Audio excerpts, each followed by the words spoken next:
Hello viewers, now we are going to see Article 59 of Indian Constitution, Conditions of President's Office. Article 59 Clause 1. The President shall not be a member of either House of Parliament or of any Legislative Assembly of any state. If he is elected as President of India, he should vacate the office of House of Parliament or of a member of Legislative Assembly if he holds any. Article 59 Clause 2. The President shall not hold any other office of profit. This article is different from Article 58 Clause 2, which tells that he should not hold any office of profit under the government, and this is like any private office of profit.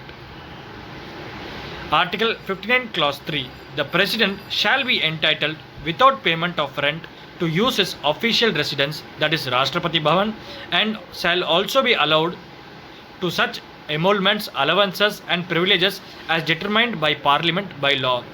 Until law are made, they are specified in second schedule. Now the law has been made. This was specified in second schedule because after independence it has to be implemented.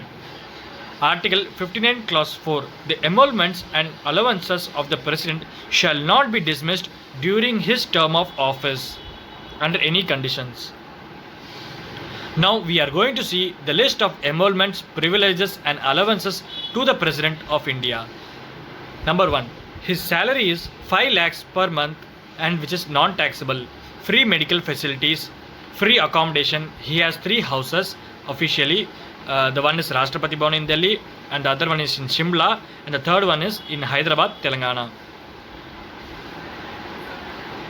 Free treatment full entire life for his own official state card, and government spends annually 22.5 million on other expenses like president's housing, staff, food and hosting of guests. And he has a separate Airbus Air India flight and also a chopper for the president. These are the list of emoluments, privileges and allowances to the President of India. Hope my video was useful. Thanks for watching my video.